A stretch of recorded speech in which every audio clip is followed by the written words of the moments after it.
So let's talk about the U.S. consumer again.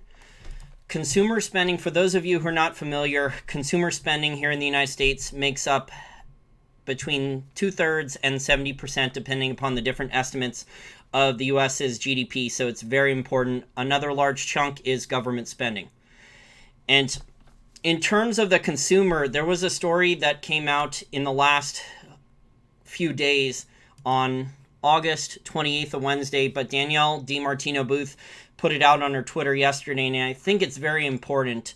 It's from CNBC, from Robert Frank. I'll put a link to it in the information and description section after this video is over, but I'll read it for you right now. It's entitled New Recession Warning, The Rich Aren't Spending Anymore. So the key points of the article are: a sudden pullback in spending among the wealthy could cascade down to the rest of the economy and create a further drag on growth. High-end real estate is having its worst year since the financial crisis of 2008. Luxury retailers are struggling while discounters like Walmart and Target thrive, so the consumer is trading down, or the more affluent person who has benefited from all of this asset price inflation the last 10 years by global central banks, including the credit from the Chinese economy, that discretionary spending. And normally in past, historically, discretionary spending is what is cut first. So the luxury items, stuff that's not required, like food, healthcare, consumer staples, those items are normally not cut back as much, nearly as quickly. It's the discretionary spending that's cut first. Especially, I was going to talk about all the different factors that are affecting the U.S. consumer right now, and there's a lot of them. So let me continue with the article. Another key point: at this month's massive Pebble Beach car auctions, I'm not familiar with that. If you're a car buff, you would know. I guess Rich Cooper at Entrepreneurs in Cars would know about that stuff. The most expensive cars faltered on the auction block, so that there was some disappointing that. And also in the first half of 2019, art auction sales were down for the first time in years. Well, that's another red flag. So this article, I'll read the article now. The rich have cut their spending on everything from homes to jewelry, sparking fears of a trickle-down recession that starts at the top, from real estate and retail stores to classic cars and art. The weakest segment of the American economy right now is at the very top, which I think is a red flag, because normally with the asset prices going high like that, there was a lot of consumer discretionary spending. Those stocks were doing very, very well as the asset prices were being inflated. So as stock prices were going higher, when central banks reflated the global economy, when bond prices were continuing higher, when real estate prices were higher, rich people were cashing out of capital gains or a lot more confident in their spending, their discretionary spending. So while rich people have a lot more to discretionary spend, they don't always spend it, but it just depends how much they want to spend. But they do have the ability to do a lot more discretionary spending than the average person on Main Street. While the middle class and broader consumer sections although rich people tend to not spend with discretionary spending anywhere near the amount of their income. So that is one of the biggest disparities. That the average consumer tends to spend a lot more of their income, and the average rich person tends to spend on a percentage basis less in discretionary spending of their total income. While the middle class and broader consumer sections continue to spend, economists, and that's because they're forced to. People have to buy food, they have to buy energy, they have to buy healthcare, they have to buy toilet paper, consumer staples, stuff like that, stuff at Target, stuff at Walmart. Economists say the sudden pullback among the wealthy could cascade down to the rest of the economy and create a further drag on growth. Luxury real estate is having its worst year since the financial crisis, with pricey markets like Manhattan seeing 6 straight quarters of sales declines. According to Redfin, sales of homes priced at $1.5 million or more fell 5% in the U.S. in the second quarter. Unsold mansions and penthouses are piling up across the country, probably because it's a lot harder for flight capital, for laundered money to get out of China, especially in ritzy resort towns, with a nearly 3-year supply of luxury listings in Aspen, Colorado, and the Hamptons in New York. Retailers to the 1% are faring the worst, with famed Barney's Barney's filed for bankruptcy. I did not know that. And Nordstrom posting 3 consecutive quarterly declines in revenue. Also, if I could add in there, Macy's has had very big downward revisions, lowered guidance, which is another red flag. There are people worried about Macy's having bankruptcy again in the near future. They've had history of many bankruptcies over the years. There's an interesting interview from, I think it's Christopher Irons, QTR. He interviewed Jeff Mackey, whose father was in retail. The father, I think, was the CEO of Target before, when they were rebranding to Target, their old company. So he covers retail. So I recommend, if you want to hear more about the retail industry, go listen to that interview. I think there's also a couple good other retail analysts out there. Kristen Benz, she used to do a lot of extensive retail coverage. I'm not sure if she's still doing it. She was doing it for over a decade. I used to follow her work a long time ago. I haven't seen her do any podcasts recently, so I'm not sure if she's retired or what. Anyway, back to this article. Nordstrom posting 3 consecutive quarterly declines in revenue. Meanwhile, Walmart and Target, which cater to the everyday consumer, are reporting stronger than expected traffic and growth. At this month's massive Pebble Beach car auctions, known for smashing price records, the most expensive cars faltered on the auction block. Less than half of the cars offered for $1 million or more were able to sell, but cars priced at under $75,000 sold quickly, many for far more than their estimates. So that's interesting. It seems that people are trading down in that aspect of that market. It's very interesting. Which means they're willing to spend, but they're spending less. They're being more careful. In the first half of 2019, art auction sales were down for the first time in years. Sales at Sotheby's dropped 10%, and Christie's auction sales were down 22%. Wow, that's a lot from a year ago. There are many reasons for spending declines. Tax changes, for instance, are to blame for some of the real estate slump, and parts of the high-end economy have retained their shine, from luxury new car sales to Swiss watches and fashion. Yet recent data suggests that the U.S. wealthy are beginning to shut their wallets. If their spending falls further, the broader economy could start to feel the pain. The top 10% of earners account for nearly half of all consumer outlays, according to Mark Zandi, chief economist at Moody's Analytics, but their spending has fallen over the past 2 years, while spending for the middle class has accelerated. And this is despite, guys, the rich people, the people who own corporations or have large shares in corporations or who own successful small businesses, getting the beneficiaries of the Trump tax cuts. So in spite of the Trump tax cuts, the average middle class consumer is spending more, and the people who benefited from the Trump tax cuts are spending less. Quote, if high income consumers, now there are some middle class people that did benefit from the Trump tax cuts, but normally you have to be like self-employed and make between like 60 or 65,000 and 150,000 per year for self-employment to benefit from the Trump tax cuts. If you're making less than that, you don't benefit at all. Quote, if high-income consumers pull back any further on their spending, it will be a significant threat to the economic expansion. And quote, Zandi said, yeah, we don't have a real economic expansion. It's all driven by currency debasement by all these governments and central banks. The savings of the rich has also exploded, more than doubling over the past 2 years, suggesting that the wealthy are hoarding cash. Well, that to me means that they're preparing for asset prices to fall and the global economy is in the tank. The middle earners, or those in the 40% to 89.9% of the income distribution, have largely picked up the spending slack from the rich, probably because they're being forced to. I've talked about this for the last 8 to 12 months. There's been a big increase, especially in 2018, for credit card. For American consumers using massive amounts more credit cards. I believe it was over $800 billion in more credit card usage in the last 18 months. It was an enormous amount. It was a very large spike, and it wasn't because Americans were necessarily doing better. It was because people had their standards of living being taken away due to inflation and taxes, stagflate and tax and lie. So the real inflation rate, I'll go a little off tangent here from reading the rest of the article. There was an interesting article that came out a couple days ago about the sushi price index that's tracking basically the increase in sushi prices in all major metro areas in the US, which are up, I think, on average about 6%. The sushi prices are up in many metro areas. Sushi price inflation was 6.7% increase in Charlotte, 6% in Houston over the last 12 months, according to the BBG, who tracks this. So more Americans are moving there and pushing up prices for amenities like sushi and staples like rent. Okay, back to this other article.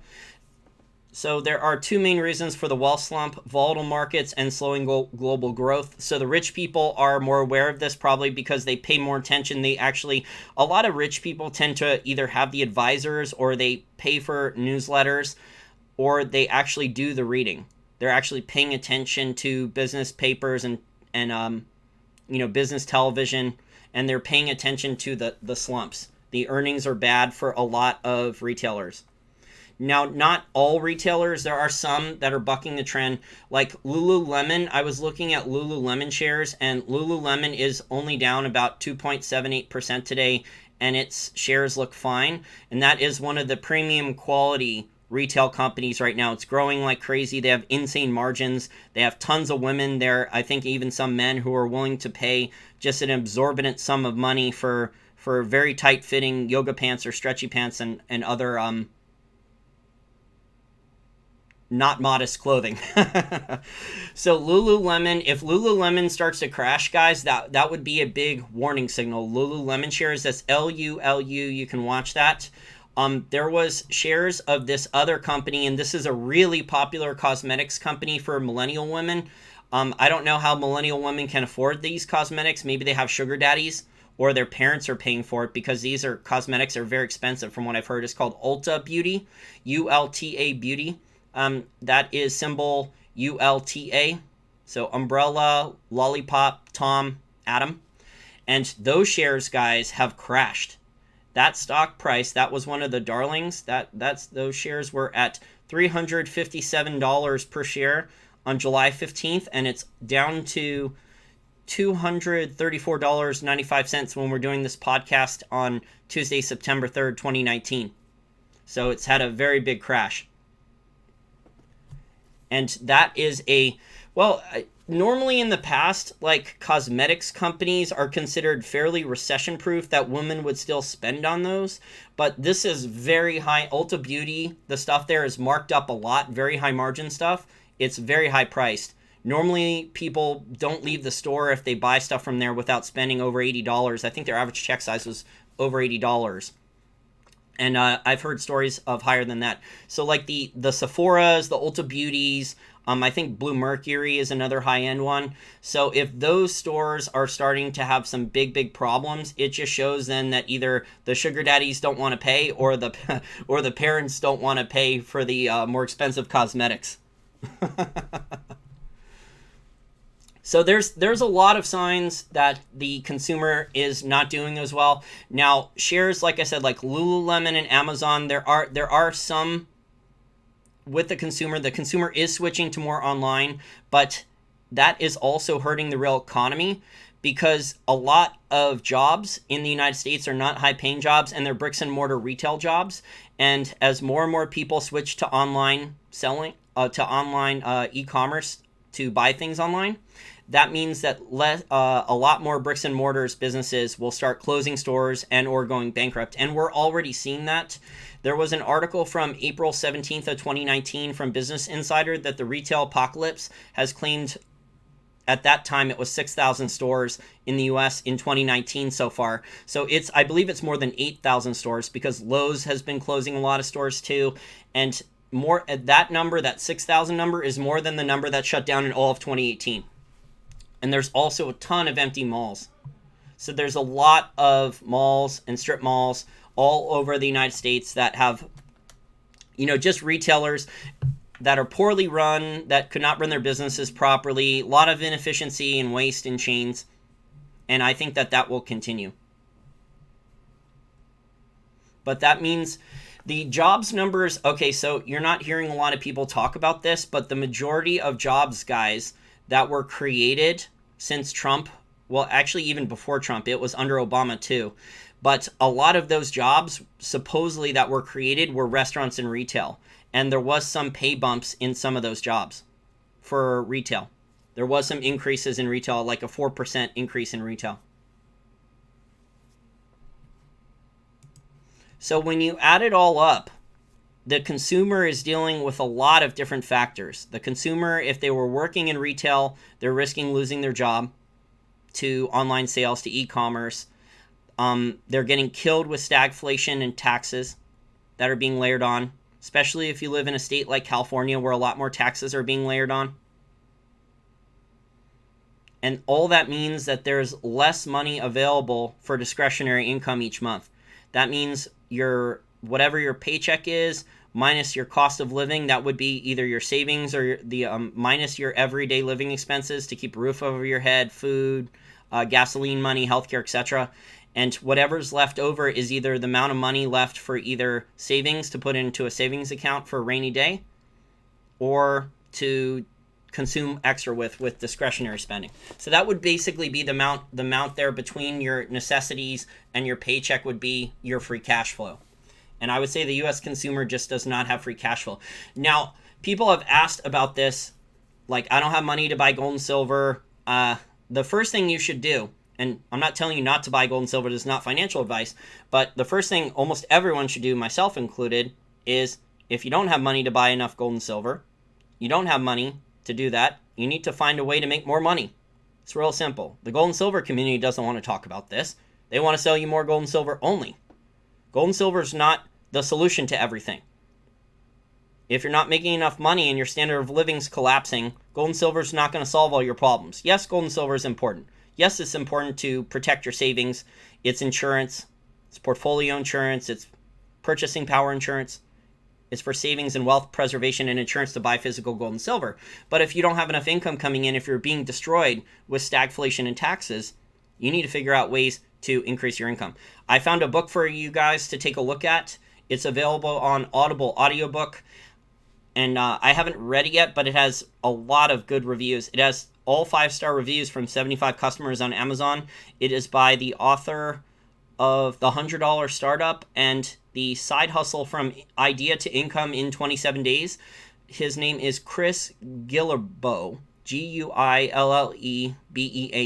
100 Side Hustles, Unexpected Ideas for Making Extra Money Without Quitting Your Day Job. Okay, so back to this article now that I'm off of tangent. Also, because many of the wealthy also own companies that do business overseas or have foreign exposure, they have become an early warning system for the economic storms forming around the world. Yeah, I just said that. So I said that before I read the article. I mean, that's pretty common knowledge that the rich people have always had access, at least in the past, they had access to better information. Now with the internet and with YouTube and other sources, the information gap is, I would say, less, especially if you're paying attention. Now, there's a lot of American people out there that are sheeple and not paying attention at all, but if you're paying attention, the information gap is not as bad as it used to be. The rich used to know all these things way, way ahead of everyone else, though. But now that there's the internet and other things available for free, the information gap is closed. The middle-class consumer, however, is being buoyed up by strong employment and a relatively stable housing market for now. A U.S. And also foreigners coming in here and buying U.S. real estate. A U.S. economy that for over a decade has been defined by the rich reaping the gains. They didn't mention property tax, people getting killed with property taxes. A U.S. economy that for over a decade has been defined by the rich reaping the gains and fueling the spending has now flipped. Now it's Main Street that is prospering while the investor class is signaling a consumer recession. I totally disagree with that. The reason they spun it in this article like that is because they know how important consumer spending is to making the U.S. economy appear to be in good shape, and that's why the article is spun like this. So they're saying that the middle-class consumer is spending is a good thing. The middle-class consumer is not spending discretionary income, guys. The middle-class consumer is spending more to survive, okay? Spending more to survive because of stagflation and taxes. That's the bottom line. You're not going to hear that in a mainstream article. They're going to refuse to put that in there, okay? Prices on everything are going up. People are losing on almost everything, and it's not even... It's called the Cantillon effects. So prices are not going to be evenly distributed when there's currency debasement and more credit creation by central banks and governments. The prices are not going to be evenly distributed. So what that means then is that prices are not going to go up 5% on everything. Some things might go up 10%. Some things might go up 5%. Some things might go up 30%. And this is the Cantillon effects that the Austrian School of Economics talks about. And inflation is not higher prices. I keep repeating this, but if you don't listen to all my other podcasts, if you're new to this channel, we're growing at almost 2,000 new subscribers, around 2,000 new subscribers per month, so that's really good. Almost 150 Patreon account contributors, which is just superb, really making my life a lot easier. And I think there's almost a dozen now PayPal people who are monthly contributors over on PayPal, and a lot of other people who are chipping in once in a while, throwing me a couple extra bucks. I really appreciate it. Thank you to everyone there. Not everyone has enough extra discretionary income. I gave you guys some ideas, not financial advice, but some ideas. Go and read that book. It's only like $16 to buy the regular book, and I think the audiobook on Audible is probably like 20 bucks. It's a 7-hour long book, I think. Over an Audible audiobook, 100 side hustles. It's probably even worth me reading it. Okay, back to this article. The rich still have plenty of wealth to spend, but it's a red flag that they're not willing to spend it, which the article doesn't talk about. But spending at the top is driven by confidence and certainty, and right now they are finding little of either in the global stock markets and trade war. And that's the end of this article. So I have other articles here about the amount of bricks and mortar retailers that could close this year. Let's see here. Yeah, I mean, all these chains like Payless, Shoe Source, Gymboree, Charlotte Russe have announced in 2019 that they're going out of business and closing all stores. Another big retail chain is set to disappear in 2019. Shopko, a discount retailer in Wisconsin that had over 350 stores, will shut down for good by June. This article is from March of 2019. So there's a long list. Now, a lot of these retailers were, 75,000 more U.S. stores could be doomed on an estimate. An estimated 70, this is a Washington Post article about the retail apocalypse. Toys R Us went out of business, remember? I think Mattress Firm, did they go out of business or did they restructure? I think they restructured. So an estimated, according to this Washington Post article from April, an estimated 75,000 stores that sell clothing, electronics, and furniture will close by 2026, when online shopping is expected to make up 25% of retail sales, according to UBS. Roughly 16% of overall sales are made online, still growing rapidly.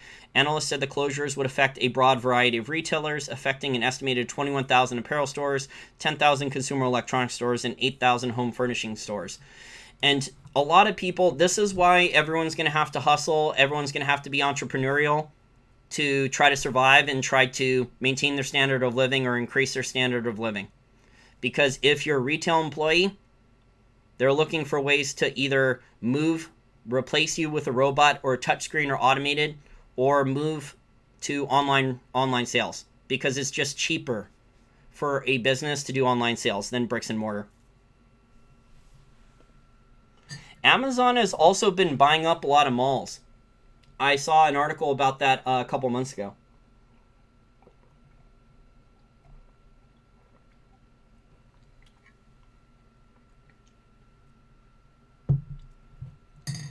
You want an article to the CNBC article? Here, I can put that in the chat section.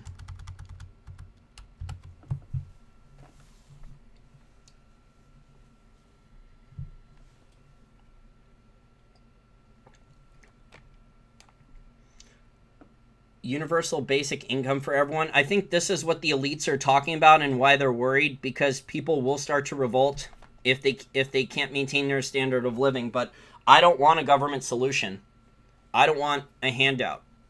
I'm telling you guys how to do it on your own. And if you're going to do this on your own, if you're not going to take a government handout, you're going to have to hustle harder. You're going to have to be very entrepreneurial.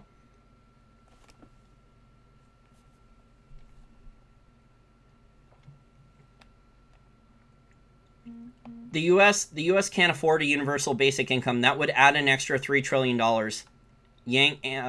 Andrew Yang is his name. He wants to add a VAT tax to everything. That would collapse consumer spending even more. Look, there's unintended consequences of layering on more taxes. The politicians think. These politicians are either stupid or don't care, or they're naive. And they think, especially, you can hear this with the Illinois politicians, because Illinois is one of the states that's furthest along in bankruptcy. They can't even pay their lotto winners. And the Illinois politicians just magically think that they can increase on a working class or middle class house, they can increase property taxes an extra $5,000 to $8,000 per year, and that people will take it. Okay, people's incomes are not going up that much. People are going to leave the state. They're going to dump their properties. The property values are going to collapse. No one, how many people can afford an extra $5,000 to $8,000 per year? These politicians do not want to do the hard thing, which is cut the government spending, cut the government budgets. And this is why you have situations, which is one of the worst ones, like in Vancouver, where Vancouver politicians, and I've heard this from my friends who were born and raised in Vancouver, knowingly let many, many billions, probably trillions of dollars worth of drug money, drug cartel money, organized crime money, laundered money from China come into the Vancouver real estate market and basically drastically overpay. Because that meant they could charge higher and higher property taxes, and they did not have to cut government budgets. And they could give out more in social programs. They could give out more campaign goodies in exchange for votes.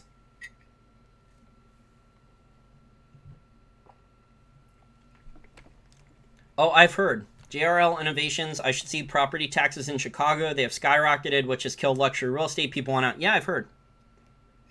I have friends who trade on the Merc. Yeah, I've heard stories.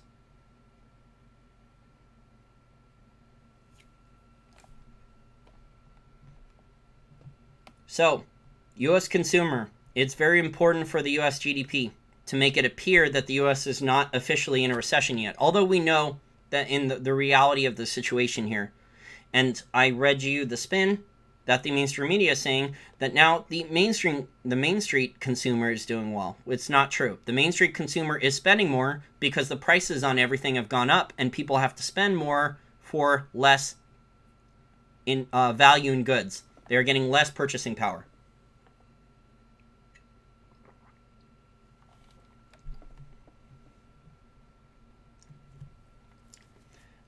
Jack says commercial real estate prices go down if retailers leave.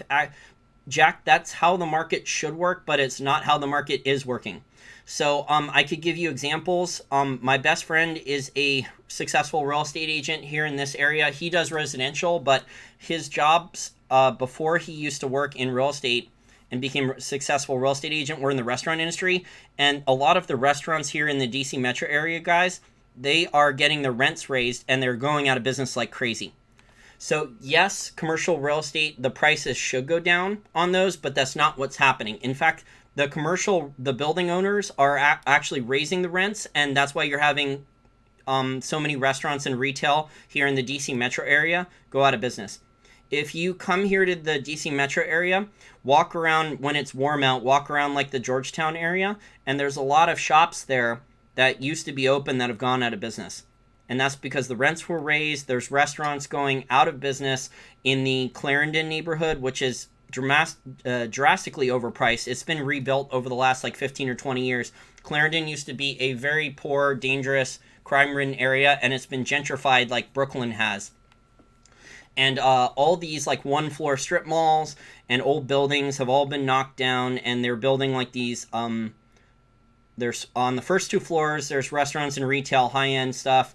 And on the rest of the building is all condos or apartments that are normally like $2,000 or $2,500 per month for rent. But there's restaurants that used to be in that neighborhood that were there for, one of them was there since the Great Depression. One of them was Hard Times Cafe, and it used to be very, very busy on the weekends. It used to be open late, and all the drunk people go there and get like chicken wings, chili, french fries, hamburgers. They used to be open very, very busy Friday night, Saturday night, and also happy hours and stuff. And they went out of business a couple years ago, and all these bars and restaurants in that area are going out of business, and I'm hearing it's because the rents are going up like crazy. And the restaurants cannot afford the rent increases. So the owners of the building are jacking up the rents, and the restaurants can't afford them.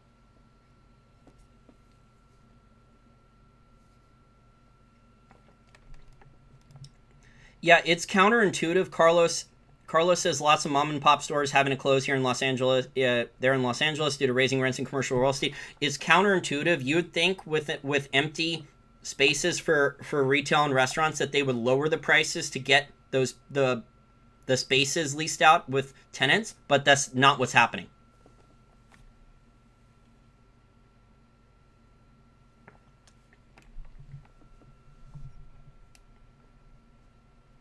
Okay, we got a super chat question from Veritas Arrow. Thanks for the super chat. Does the East hold more gold than the West? Yes. The East does hold more gold than the West, but that doesn't mean that the East is in the best shape. The East has made a lot of mistakes too, especially China. I've been documenting this. China's made a lot of mistakes now, guys, and the gold is not going to solve all their problems. Look, if China was fine, they would not have basically let the Bank of Xinjiang yesterday. They would not have let them stop paying their dollar bonds. Big red flag, and I'll tell you why. Because this is now starting to spook the rest of the Chinese banking system again, and the Chinese government does not want that. So why would they want another potential interbank freeze up or dramatic spike in lending rates? Interbank lending rates. Okay, they would have avoided it if they could. My educated guess, I was going to do another show on this, but my educated guess is that China either is severely rationing what dollars they have left, or they're out. They're totally lying and they're out.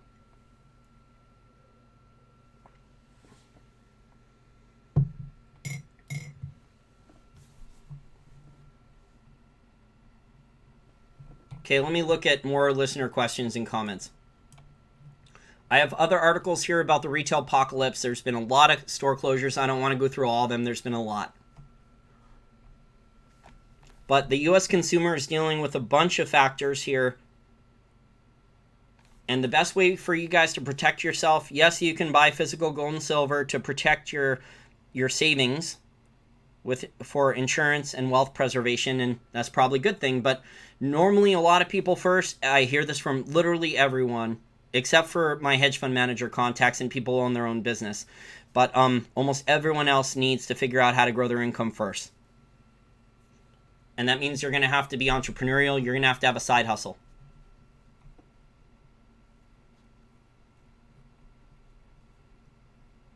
Hey, Bruce, I'm glad you liked the thumbnail. I made a little change there.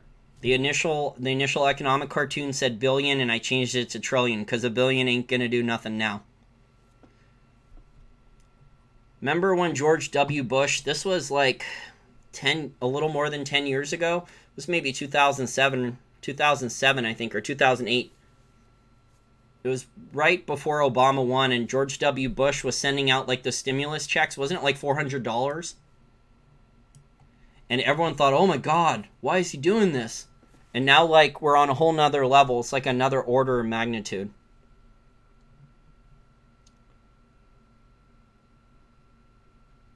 When will the US dollar collapse?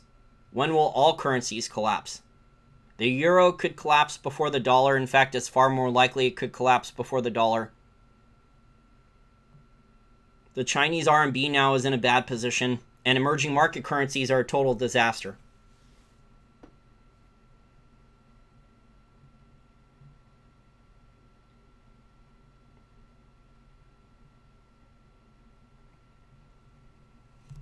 How much can the 1% really buy? There's a limit. The 1%, I know a lot of rich people. I've interviewed them, and I've also met them around here in this area over the years. A lot of them, they're very fickle. So sometimes they'll splurge like drunken sailors on like a charity auction, or they'll splurge like drunken sailors on vacation, or normally it's splurging like a drunken sailor even if they're married, they're trying to cheat on their wife or something with girls on the side chicks or sugar babies. They normally splurge like that they'll splurge like crazy on almost unlimited amounts on certain things, and then they'll pinch pennies on others. I've had rich people who fly around in private jets, people who are very, very rich, literally try to trick me into doing hours and hours of work for them for free. It's just ridiculous. Rich people spending is very fickle.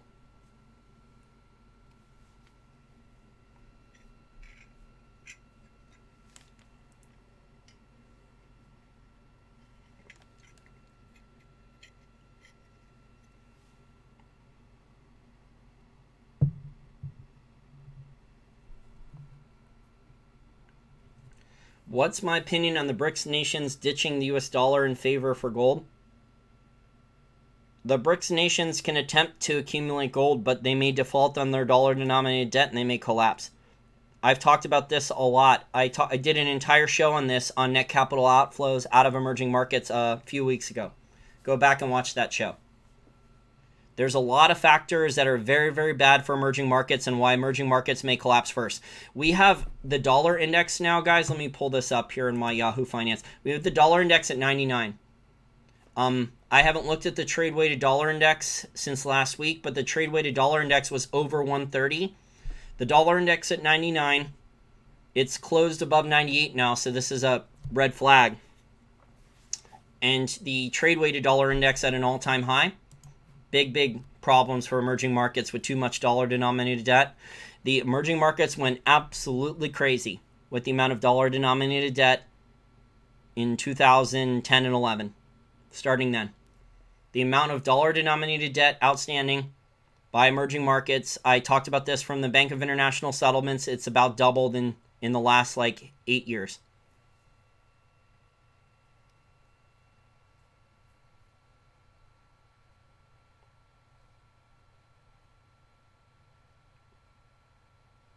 I bought Mo out. I bought Mo out in 2007, early in 2017. He made it very clear to me with his actions that he no longer wanted to do any more work. He said with his words he did, and then with his actions he did not. There was complaints and excuses for doing 5 minutes of work. So it was very clear he did not want to be here anymore. And then also he was supposed to have bought 10 Bitcoins when the Bitcoin price in 2013 crashed from $1,000 down to $100. He was supposed to have bought 10 Bitcoins, and he lied to me for years telling me he had bought them when Bitcoin was down to around 100, and he never bought them. So I made the mistake of trusting him. He's a good person. I don't think he's cut out to be an entrepreneur, though. I don't think he knows the amount of hard work it takes.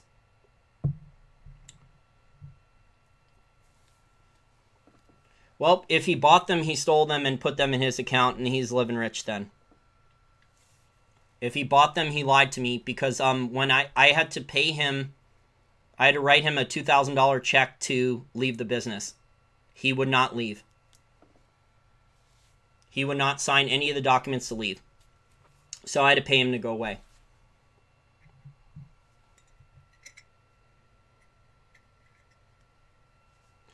He was local. We met locally. Back then, I did not have the contacts list I do now. I was like 24 or 25 when I was figuring out to do this stuff. I've been doing this for a long time. Look, I think Mo's a good person. And for a number of years, he tried really, really hard.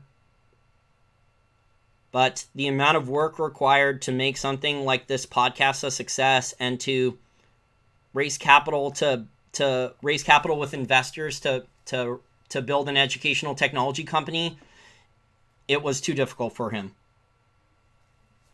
I'm in my 30s now, but I started this a long time ago. Hey, thank you, Kyle. I appreciate it.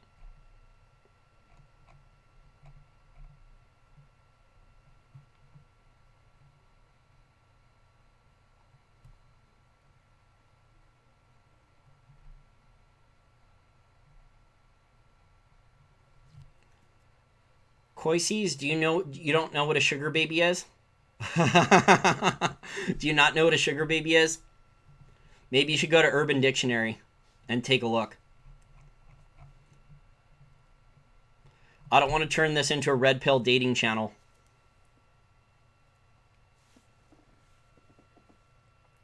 Although I will say that around here in the DC metro area, it caters to very expensive taste for women. You know, it's a funny thing though about capitalism that so many women are socialists and actually hate capitalism. But if you look at a lot of the stores and a lot of the appliances and a lot of the innovations, they were actually meant to cater to help women and make their lives a lot easier, going back since since before World War II, even before bulletproof vests were invented to save men. And a lot of these benefits of innovations of products and services in society help women, and yet women hate capitalism. It's very interesting. Well, women here in the DC metro area hate capitalism. I can't speak for other areas because I haven't been in as many. I haven't done a lot of traveling.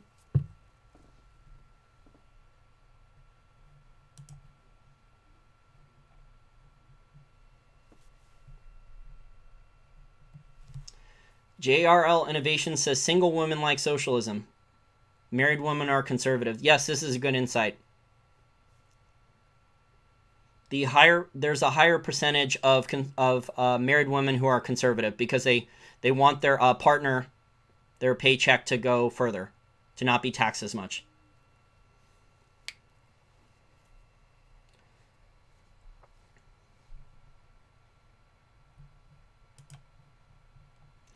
I stopped watching House of Cards. I didn't watch the last season.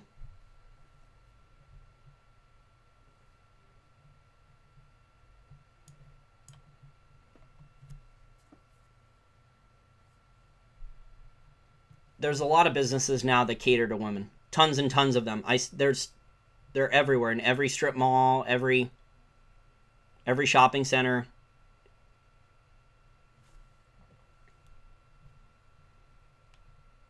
It's really funny. Around here in the DC metro area, there's tons of champagne socialists. They spend money like crazy and then say how they hate capitalism. I see them like on all their Instagram pictures, on their dating profiles. It's just ridiculous. It's so hypocritical. Will recession hit Europe before the US? Yes. Europe's already having a lot of problems, guys. Europe's got big problems with European government bonds, European banks. Those are the two main problems, financially at least, in Europe. Europe has a lot of other social problems, but their financial problems are with European government bonds and European banks. European insurance companies are looking pretty bad too. IBJI says some women go on dates just for a free dinner. Exactly. There's actually articles covering this. They don't even talk to the guy. What is actually happening now is women will order 2 or 3 dinners and take the rest to go. So if the guy's a chump, they will go on the date, they will text other guys on their phone, and then they'll order 2 or 3 other meals to go. Trust me, it happens. I've heard a lot of stories around here about it. It's pretty bad. Almost as bad as going on a date and then the date in the pictures and then the date from your pictures, the date shows up, you don't recognize your date, and she's over 50 pounds heavier than her pictures. That happened to me last year. I have to come up with a new system to screen that out. Okay, guys. Well, I have article links up to all this stuff, and I'll talk to you. I'll talk to you guys later. Bye for now.